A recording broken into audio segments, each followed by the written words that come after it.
now that we have covered Boyle's law, Charles' law, and Avogadro's law, we're going to combine them all together into the ideal gas law. So the ideal gas law says pressure times volume equals number of moles times the gas constant R times temperature. Now, my high school teacher, Mr. Whitley, said we remember this by saying Pivnert. Maybe you've heard that, maybe you don't, but I'm not going to give this to you. You have to know what that equals. Now, R, this is a gas constant, and R equals 0.08206 liter atmospheres per mole Kelvin. Now, that's going to be important. These units matter. So we're going to use the units in R to cancel out things to get what we want. Now, most of you will prefer to work these problems algebraically. That's fine. I tend to work them according to my units using R. Now, if you have a programmable calculator, it'll save yourself some time. And again, this is not required, but it's a little helpful hint. So type R here, 0.08206. Now hit the store button down here, store, and then hit alpha and the time symbol, and that gives you the letter R, and just hit enter. So now that's going to give you R. It'll save you some time when you're pushing buttons in the calculator. You still have to write out and keep track of your units on your paper. But so now anytime you want this number, just hit alpha and the time sign for R, and it's going to give that to you. So if you don't have a programmable calculator, it's okay. You don't need it, but that's just a little time-saving tip. So now let's use this. And again, I'm going to show you both ways to work this, and you pick the one that works for you. Most of you are probably going to prefer the algebraic method, but I encourage you to give the unit method a chance. It will help you when you get to physics. So dinitrogen monoxide is laughing gas. So we want to know what pressure in atmospheres is 0.3350 moles at 22 degrees Celsius in a 5-liter container. Okay, so what's the first thing we need to do? If you said, Dr. B, we need to be in kelvins, you are absolutely correct. So add 273. 273 plus 20, that's 33, 22, 295. So 295 kelvins. So now let's write PV equals nRT. Most of you will prefer this method. And this wants to know what is the pressure. So we're going to solve for V. So you'd say V equals nRT over P. So now, again, to make sure your units cancel, go ahead and do this in a factor label form. So N is for moles, 0.350 moles. R is the gas constant. Now when you're writing this, the numbers go with the numerator.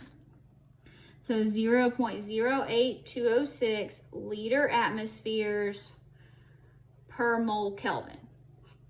Okay, go ahead and cancel them out. Now, T for temperature, 295 Kelvin. And then P, oh, I did this backwards. It's gonna work out the same way. What's the pressure? So P, and we'll just switch them.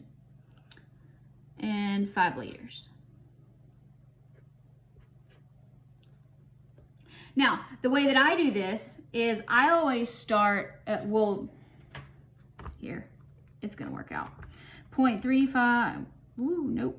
0.35 times R times 295 divided by 5. So I get 1.7. 1.7 atmospheres. I always start out with the gas constant R, And this says what's pressure. So I'm just gonna say, well, I want my unit for pressure to be in the top. That'd be atmospheres. So 0.08206 liter atmospheres per mole Kelvin. And then I just switch everything up according to what's given in the problem to cancel out my units.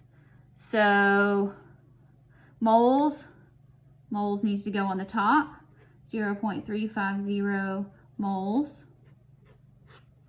Kelvins, 295 kelvins, and 5 liters.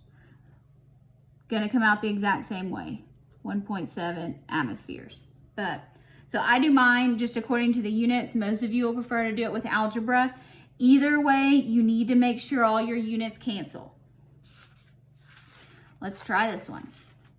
Calculate the volume that is occupied by 0.845 moles at this pressure and this temperature. It's already in Kelvin, so that helps us out. So we have PV equals nRT. This wants to find the volume. V equals nRT over P, which is probably how most of you will write it. I'm going to say volume is in liters, so I want 0.08206 liter atmospheres per mole Kelvin, and just start canceling out. Yours will work fine. You're just going to do it in maybe a different order than I am. What am I given? 0.845, 0.845 moles. Temperature, 317 kelvins. And 1.37 atmospheres. Gives me liters. Volume is in liters. We're good, we're ready to calculate. So R, whoa, that's not right. R times 0.845 times 317 divided by 1.37. So 16.0.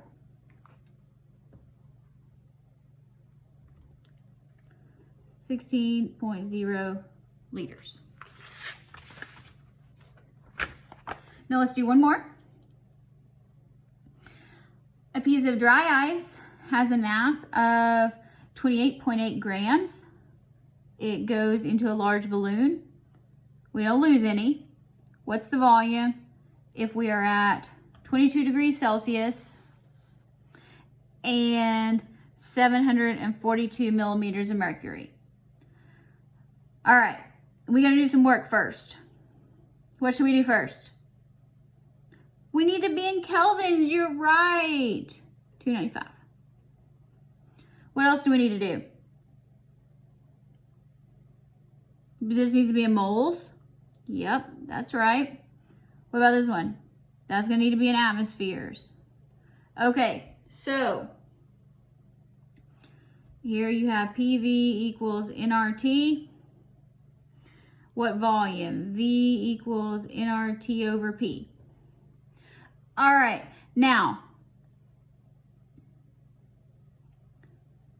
if you're doing it algebraically, you're probably going to want to do all your unit conversions first. This is why you should just bite the bullet and learn how to do it my way, which I'm going to show you. I'll do it your way next, but you can watch me do it my way first. Okay, so we want volume.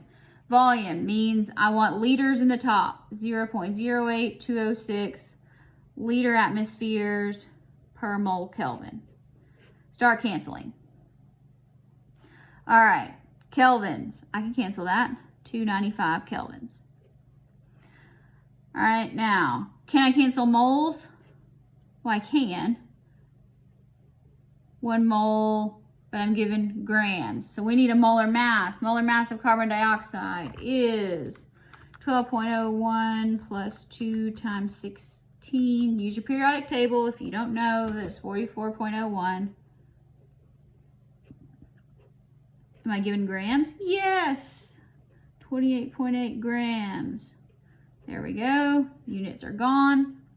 Next, I need to cancel atmospheres. 1 atmosphere. Am I given atmospheres? No, I'm giving millimeters of mercury. What was that conversion I wanted you to memorize? 1 atmosphere is how many millimeters of mercury? 760, that's right. Okay. Look at that. Liters. See, I didn't use up a lot of paper for that. Okay, so R times 295 times 28.8 times 760 divided by 44.01.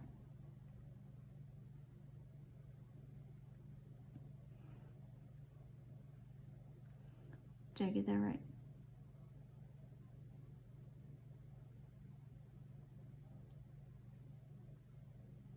Oh, no, I'm not done yet. Thought, no, because I need to cancel out my millimeters of mercury. 742. Now I'm done. There we go. I was like, I'm not done yet. Here we go. Divide by 742. 16.2. Okay. Liters. Now, if you don't like that, because you didn't follow that very well, that's okay. So take your time over here and convert these separately. So start with 28.8. 28.8 grams of CO2. Use your molar mass. 44.01 grams per mole. 28.8 divided by 44.01. 0.654. So 0.654 moles. Okay, you also need atmospheres, 742 millimeters of mercury. Remember your conversion, 760 millimeters of mercury, 1 atmosphere. Okay, so 742 divided by 760, 0.976. Now, just plug and chug here. It's a lot of plugging and chugging, which is why people tend to like gas laws. They tend to be pretty good at them. R, liter atmospheres per mole Kelvin. T, 295 kelvins. And atmospheres, 0.976 atmospheres. Okay, so let's see if we get the same answer. 0.654 times R times 295 divided by 0.976. We do, 16.2. So you pick whichever way that you want to do that. You get the same answer. This one's just a little bit more cluttered. This is very straightforward. This is the way that makes sense to me, but I recognize that most of y'all prefer this method.